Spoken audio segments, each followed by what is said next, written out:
It speaks volumes to the type of character kids that we have here. So yeah, thank you, Joel, for those comments. Really appreciate it. I don't have a lot to talk about today. Thankfully for you guys, we only have the one game that I get to talk about, but it was kind of a big one. It was a really big one. Friday night at Black Hills, thank you to everybody for showing up. Who was there? Hardrocker Nation showed out in full force, and you guys were definitely a lot louder than Black Hills State fans, so thank you guys very much for that. That was great, especially in that fourth quarter when we kept making big shots, quiet during the free throws, even though we didn't convert our free throws the best we could. we were able. That was the first time, and since they made the rule change from 1-on-1, all right, 1-on-1 free throws in the women's game to 2 free throws, that was the first game that I've ever been happy that they changed the rule, because we ended up making most of the time 1 out of 2, which is good, which is really positive for us. But what a tremendous effort in performance by the ladies up in Spearfish. Defensively, we executed a game plan that was just about to perfection. Black Hills State was really shooting the basketball well. They were leading the league in three-point percentage and three-pointers made a game, and that was our focus throughout the entire 40 minutes, was to take away, their shooting from the arc. And we were content to guard 1-on-1 in the block, which normally we don't do. Normally we double down the post and take that stuff away. But for this particular game, we knew we had to take away their three-point shooting. And, in reality, we had to make some adjustments that are outside of our defensive philosophy, and the kids did it flawlessly. That's hard to do when you practice something all year long, to be able to go out and execute in one particular game. Your true defensive philosophy, to change that in one game is really tough to do. And throughout the 40 minutes, there was only one mistake that we made in that process. So it was just a tremendous defensive effort on our part. And we out-rebounded, which I'm not sure we did that many times all year long. In the 26 games that we played, there wasn't many opponents that we out-rebounded. It was only by 1. But it was huge. It was huge. It was a big effort on our part. Our ladies did a fantastic job of holding them to 1 shot and 1 shot only. And the other stat that I consistently talked about all year long, when we rebound with teams, the other one is turnovers. And we had more assists than them.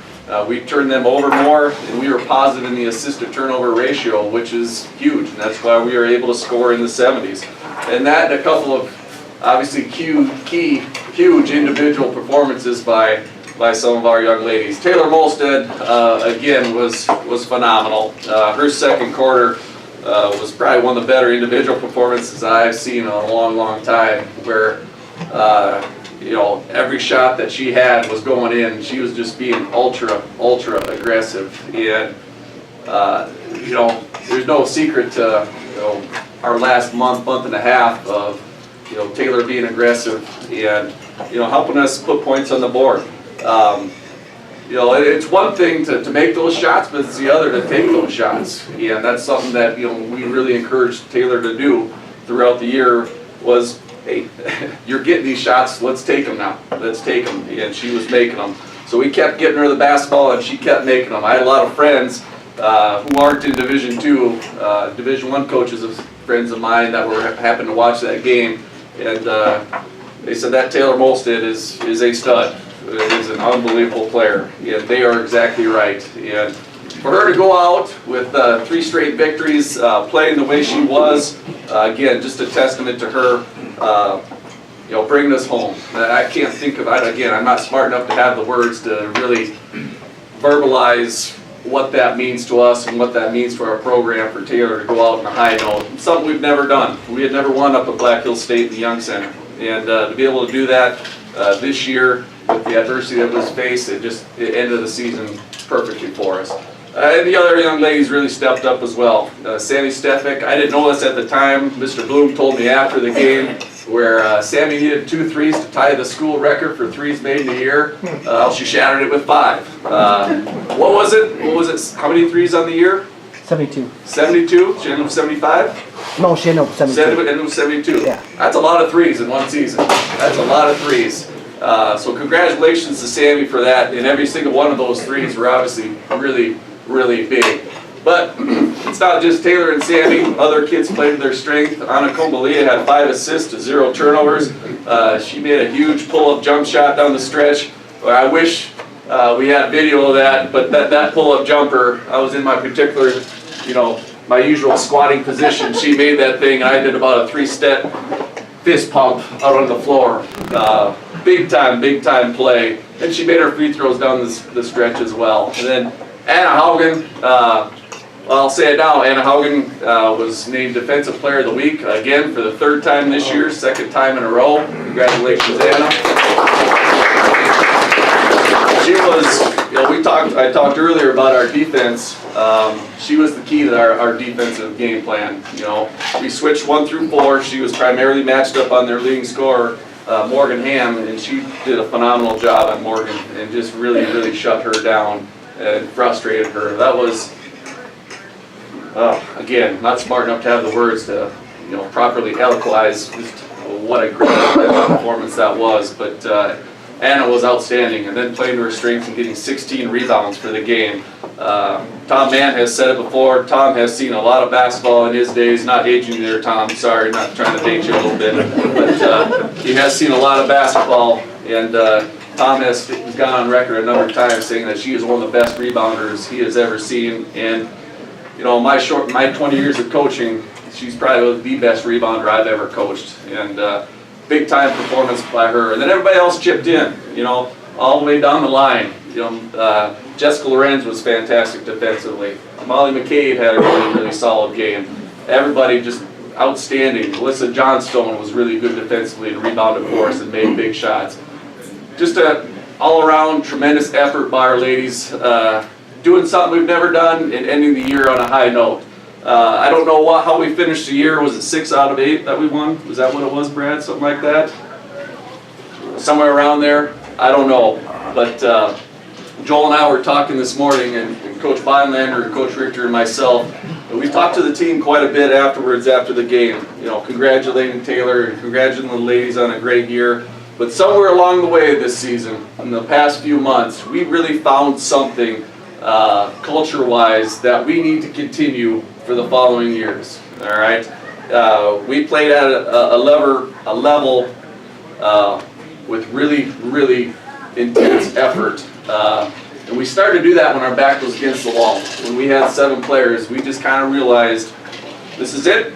We have 7 kids. We need to go compete the best we can, and we need to execute at a level that we haven't. Because I talked about, for a number of weeks now, our margin of error was really, really thin. Playing with 7, 8 kids the remainder of the season. And that's the culture building lessons that we learned this year. It doesn't matter how many players you have. If you don't have a great effort, okay, and if you don't execute at a level better than your opponent, all right, you're not going to win very many basketball games. And so there's the lessons that we've learned this year that we need to continue on to the following years. It's really no different than what I talked about at the start of the season. It really isn't. My dumb little analogies, go take a 30-minute walk and just focus on basketball that entire time. That is really hard to do, okay?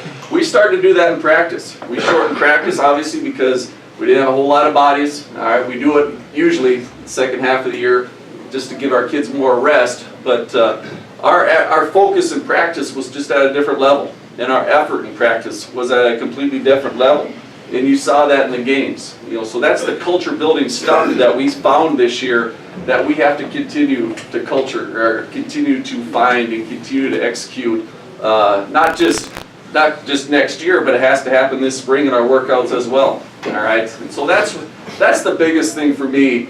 Was it a bit of a disappointing year?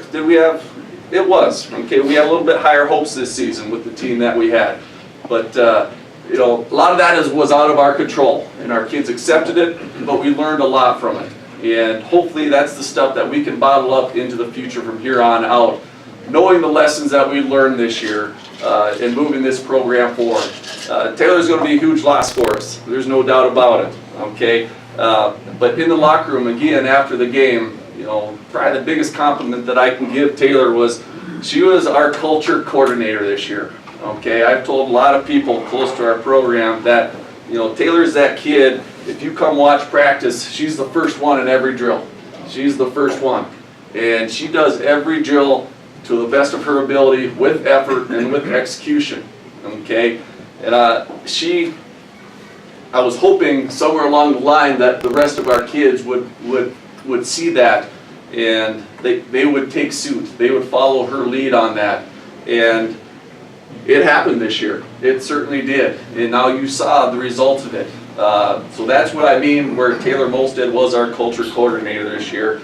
And hopefully we can continue to bottle that up and move it forward in the coming seasons. A lot of that falls on me as a head coach to remind our kids that this is how you win basketball games. But now that we've learned these lessons, it's going to be a lot easier for us to sustain. There's no doubt about it. So that's the biggest thing that I'm really, really proud of this team in this season, that we have learned that lesson now, and we have the chance to keep moving it forward.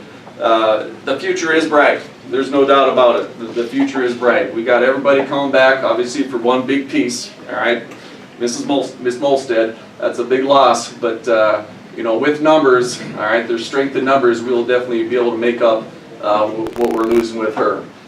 So fantastic season. I've got so many people to thank for the year that we've had. Number one person I got to thank is my wife, Julie. Being a coach's spouse is probably the harder job than being the head coach. How Julie is our CEO of Hardrocker Women's Basketball. She is. Mr. Lucan, he's my boss, all right? And I listen to Joel a lot, but I listen to Julie a lot more. As I should, in a lot of ways. She really holds me accountable. And this is funny, but it's true. And this is the type of wife that I have, and I'm so thankful for. There has been many times where she's watching a game, and when I come out after meeting with the staff or whatever, and I join her, she's in my ear, Ryan, you need to go apologize to so-and-so. You were on her too hard. You were not fair to her tonight. There I go. The very next day. And I tell our kids that. All right? Julie is their biggest fan, and she holds me accountable to them. And that's, I am very, very fortunate there. Very, very fortunate. And there's other things. She's on my behavior a lot. My foot stomping, it's gotten better. I probably do it once or twice a game anymore, but I created a new bad habit this year, where Julie calls it the pouty look, where I kind of sit in the chair and I cross my legs and fold my arms and pout like this. She counts how many times I do that. You had the pouty face 3 times. Okay, stop it. Stop being the pouty face. So I got better at the pouty face this year too. But that's the type of wife I have. She is the CEO of Hardrocker Women's Basketball. She holds me accountable, and she makes our team better because of it. Coach Bonlander and Coach Richter, again, not smart enough to have the words just how much they mean to this program. The best thing I'll say about Dallas and Hope is, we get along so darn well. If you happen to be on the bus with us, traveling, you would think we're the 3 biggest screwballs you'd ever meet. We just have so much fun where, and it's natural, it's true, it's real, where we're really, really good friends. And our relationships between the 3 of us, I think that has a trickle-down effect to our team. And I think that's a really good example of why our kids get along so well, is because they see the relationship that myself and Hope and Dallas have. And it's real. It's not a makeup. It's not that false stuff. Our relationship is, our kids at the end of practice or at the end of games, whatever it is, a lot of the times we'll come together and they like to say family. That's something that we preach, and I love the fact that they say that. But Hope, Dallas, and I, we embrace that, and the 3 of us certainly are a family. The way we have each other's backs and the way we support each other. That doesn't mean that we get along all the time. It doesn't. They disagree with me a lot, but I listen to them. And what a great feeling as a head coach, where you can have a staff that doesn't necessarily agree with you all the time, and if they don't, if you overrule them, no big deal. We get back to work, and we move forward. So I can't thank of those two enough for where they've brought this program as well. The players, I've talked about them at length, just how far we've come this year. Our administration has been great. I can't thank Joel and Tiffany and Anita, Jen, our training staff for Christina Burke really was our MVP this year, keeping our kids healthy. Thank you, Christina. And the injured ones she will have, the injured players she will have on the court next year. She's already guaranteed me that. You know, I've talked a lot about just the different things that Joel has allowed us to do travel-wise this year, and you know, they seem minor, but they are huge. They are absolutely huge, and the success for us being a better basketball program, that's for sure. But biggest thanks is to you guys. Thank you for your support all year long. I mean it. Thank you for coming up to Spearfish and really turning the Young Center into a pro Hardrocker crowd. That was so much fun. And then I tell you what, our home games, our home atmosphere is improving every single year. We got the best damn band in the land. I tell you what, they are phenomenal. Our cheerleaders are awesome. You know, we're just getting better and better and better there, and that's what makes coaching, that's what makes game experience for our players so much fun. So thank you guys for all your support. All right, continue to bring friends next year though. All right, we need to double our crowds up and make the King Center the hardest place to play in the RMAC, that's for sure. So thank you guys for all your support all year long. I am thrilled the way we ended this season, and I'm a little bored right now. All right, 2 days already into the off season, I am bored, and I can't wait for next year. I cannot wait because the product that we put on the floor next year with the culture that we built this year is only going to be better. So thank you guys so much. Any questions for me? This is the last time you get to ask. And I did not get a lot of questions this year because I talked so darn much. Yeah. Yes? When's spring start for you? We had 2 weeks off. So the kids are on spring break right now. We'll give them another week off. And then we'll hit back at it. We will go pretty light. We got a lot of kids that logged a lot of minutes. We really get 2 hours a week basketball with them. We'll probably go an hour and a half a week with them because our numbers are pretty thin. But it's a great opportunity to get in the gym, get a lot of shots, and work on our skills for sure. We're not going to have them play. I do know that. They're open gyms. No, we're just get in, get some shots, and get your work done. Just because I'm a big believer that rest for college athletes is just as much as important as getting in the gym and working out. Good question, though. Thank you. Yes? Any bright prospects for next year? Yeah, we've signed 4 already. 4 freshmen. I talked about them quite a while ago. We were really high on our incoming class, really high. We've signed 3 Colorado kids that 2 made it to the Sweet 16. Really carried their teams into the postseason. Another young lady made it to the 2nd round. And we have another Spaniard joining us that I'm really excited about. I said a while ago, I'm really into Spanish players right now. I bring what I call it, the Spanish Armada. That's what I said. I'm kind of wanting to bring the Spanish Armada in. But we're looking to add, a couple more players for next year's roster, and we're on it. We're pretty close. Hopefully, in another few weeks, we'll have an announcement where we can announce some players that we've signed up, and we're on the right kids. That's what really has me excited. Now it's scary part's my job to bring home. So that's what's keeping me up now. Not winning basketball games, is getting those kids signed up for sure. Yeah, we're excited about the young kids we're bringing in. Anything else? One last time, thank you guys. Really appreciate your support, and I'm gonna miss you guys too. I'm gonna miss speaking to you, so I'm looking forward to next year speaking to you. Thank you. Thanks, Ryan. Like I said, great job in and out the season. The girls, it was just proud of the coaching staff, proud of everybody. Next, we're gonna have Coach Glenn up here. I can tell you that there was a lot of adversity early on in the year, as we all know. And one of the things that made me most proud is the guys never quit on them this year, and they had an opportunity to to fold it in late when we had some injuries, key injuries. But the men's team got progressively better, and I think everybody can see that as the year went on. We played great defense.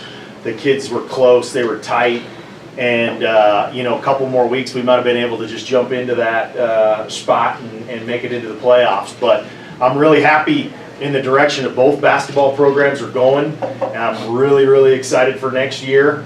So let's give a warm welcome to Coach Glenn. He can talk about the season and talk about what's going on in the future.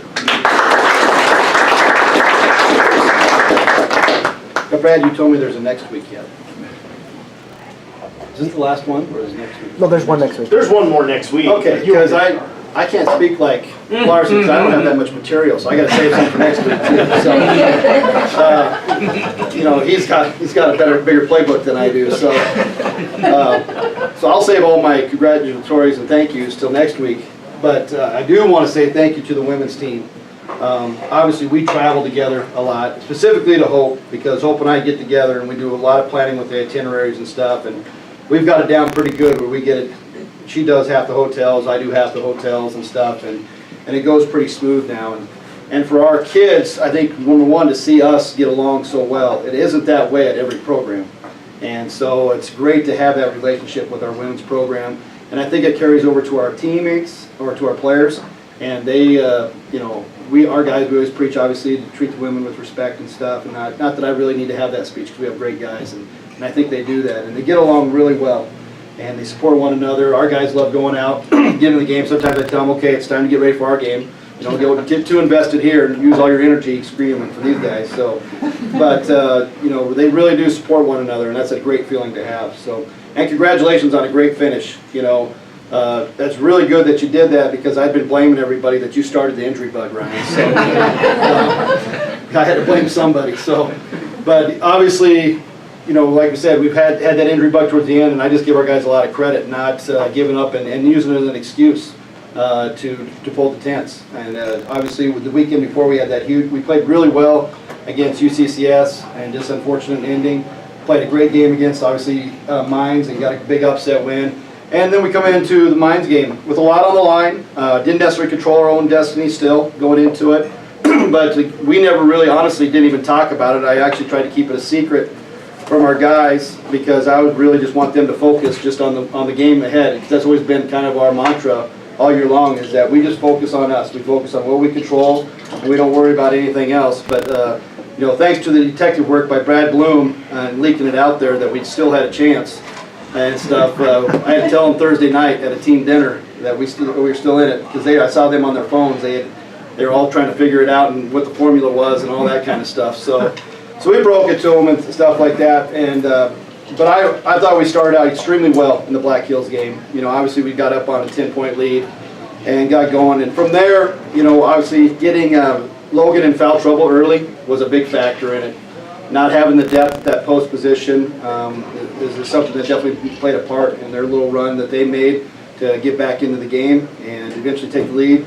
And then the big play, I thought, for the game was when we scored to make it 31-30, and Des Stoudemire comes down and hits a three right there at the buzzer, and to get them back up 34-30 and give them the momentum back into the game, because I really thought we let a lot of air out of the gym. You could see they were kind of a little deflated, and give him credit for coming down. He's a heck of a player, and we did a great job on him pretty much the whole game. And that was probably the biggest play that he made the entire game, was hitting that three at the end of the first half. So, second half, I really thought we still played extremely well. It was just one of those things where we were actually knocking down the threes with our shooters.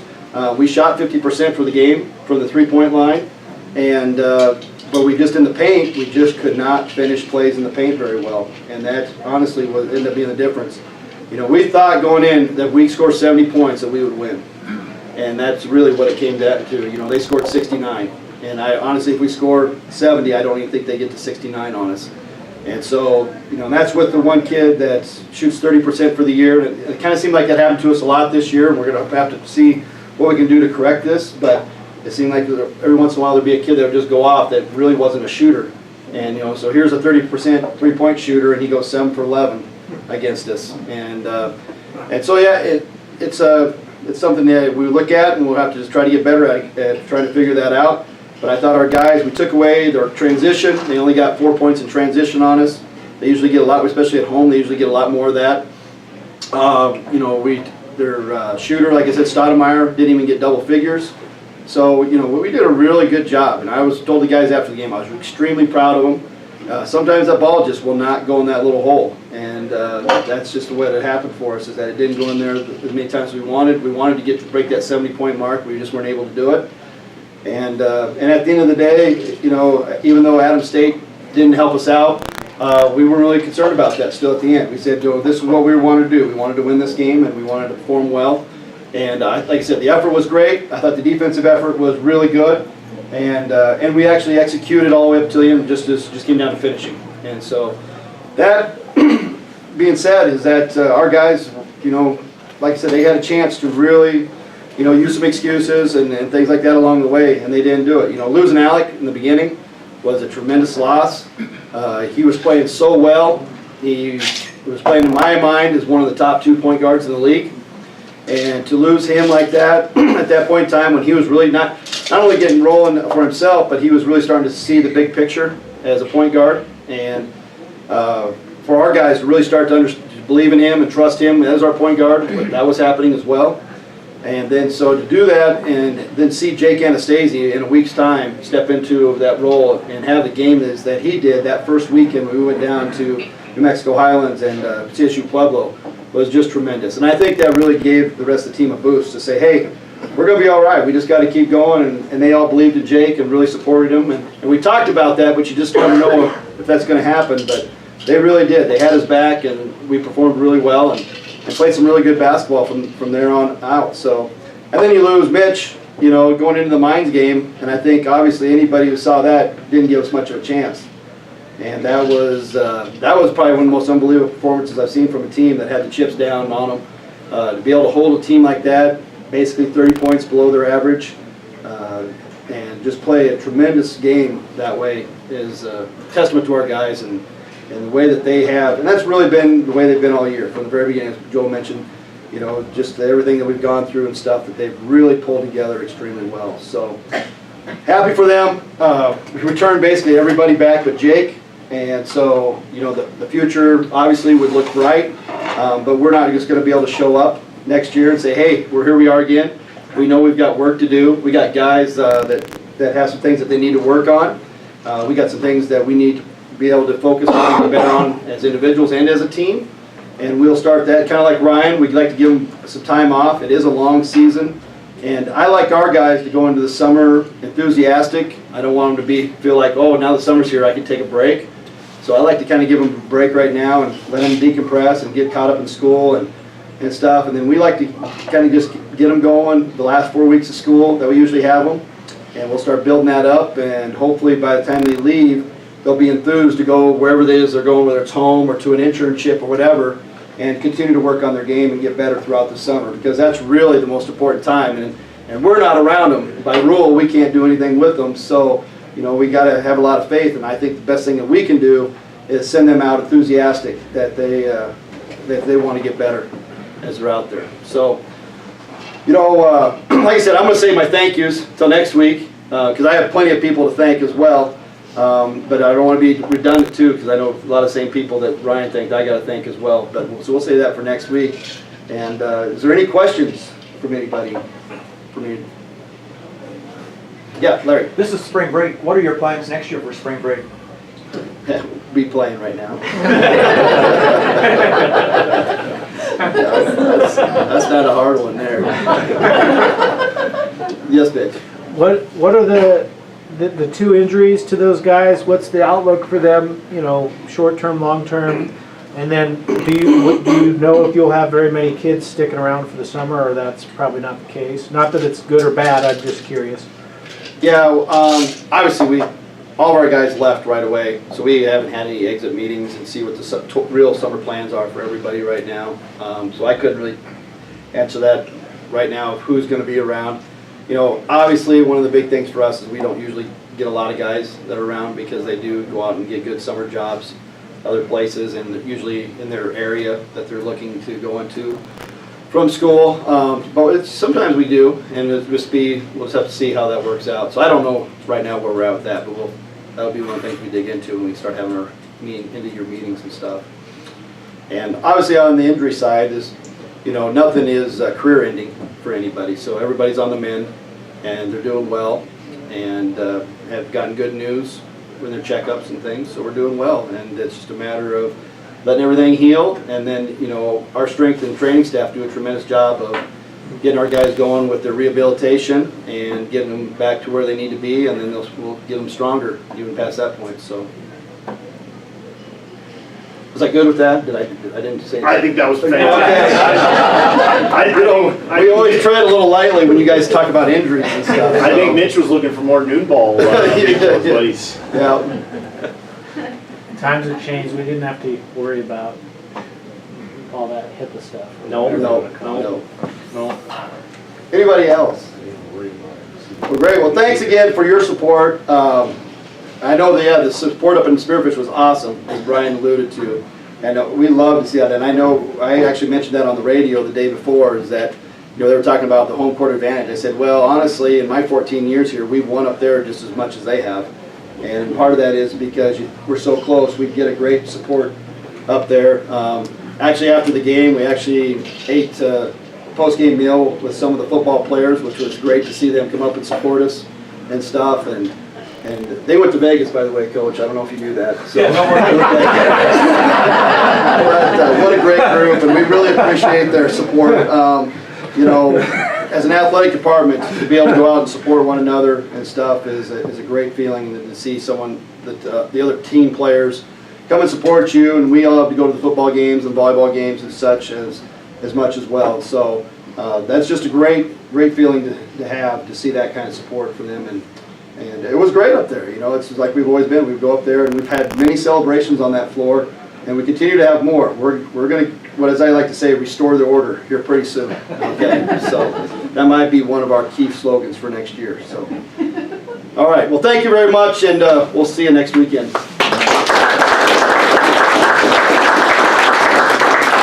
What happens in Vegas hopefully will stay in Vegas. Yeah.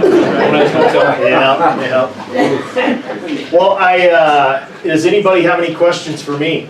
Yes, sir. I just have a comment, if you don't mind. Please. My relationship at Tech started back in the 70s when I was coaching for Gary Boner with the football program, and I must say that this year has been one of the most enjoyable years from your football season, which was exciting to watch.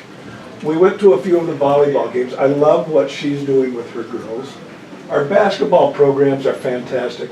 You've had a great indoor season. It's been a great year to be a Rocker. I look forward to the outdoor season, although we don't get to see very many outdoor meets, but it's just been a great year. And I think that's a tribute to the staff that you've put together. So I'd like to thank you, and I'd like to personally thank all the coaches. It's really a wonderful place to be, and people that aren't coming to our events don't know what they're missing. And I try to tell them that as often as I can. You need to go watch these athletes play, because they're awfully good, and the ones that we play are awfully good. So just thank you for all that you guys and gals have done for this university. I just want, it's lovely. Appreciate it. I'll back that up. The amount of hours that our strength and conditioning and our athletic training staff and Anita and Tiffany and Jen and all of our assistant coaches put in. I've stated here before that our scholar athletes put in 85 hours a week between academics, athletics, and community service. Our coaching staffs do that too. It's a tribute to recruiting the right kids, having the right attitude. Our family atmosphere is coming together. It's not quite there yet, but it's coming together. We're all buying in, and it's a day today, tomorrow, yesterday. It's all great days to be a Hardrocker. April, exceptionally busy month for us. Brad's really looking forward to this, by the way. We've got the Mines Masters down in Phoenix, or in Scottsdale. We're playing at Legend Trail. That's a long extended weekend for Maria and I, and Larry's going down. I believe our new alumni president is also going to go down and join us. We're going to meet with several alums in Tucson, several alums in Gilbert, the tournament, probably get together on that Monday and watch the national championship. Then the following weekend, we've got alumni weekend on Friday. Busy, busy day Friday. We're going to golf, hopefully in April here, hopefully. 11 o'clock, tea time, right, Maria, at Red Rock. Then we'll have football showcase. We're going to do that at 5 o'clock at Sioux Park. We're going to Sioux Park because there's a track meet, high school track meet on Friday at O'Hara.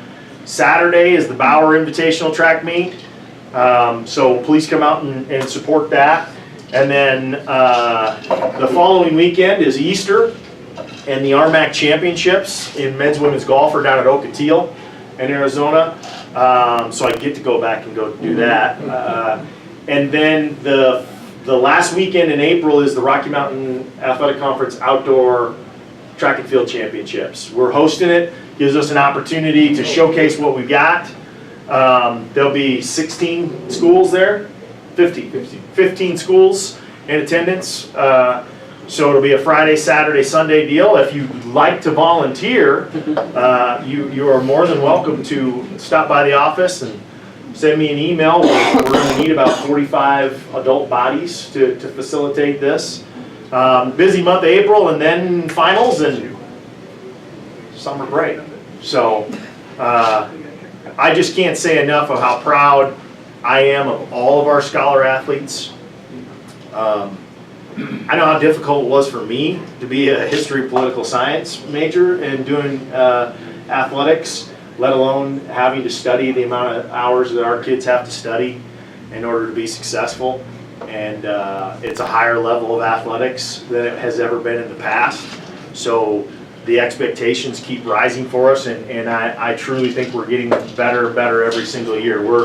We're this close to pushing through the door and really bursting it in and taking control and, how'd you say it, Coach, resetting the order or restoring the order. So I'm looking forward to it, and I appreciate everything that everybody does in the room for Hardrocker Athletics and the institution. We will see you next week at Buffalo Wild Wings. Buffalo Wild Wings, 11:30 next week, and Wyatt will talk, Steve will talk, Coach will talk. We'll share who our Hall of Fame class is for the fall next weekend. And we'll see you next week. Thank you very much. What time is the pole vault on this weekend? 4 o'clock Central. What day? Saturday.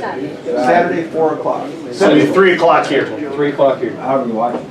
I believe it's Flow Track. Will we have a link, Brad? Go to the schedule, there'll be a link there. Let's go to the schedule. Okay. Yep.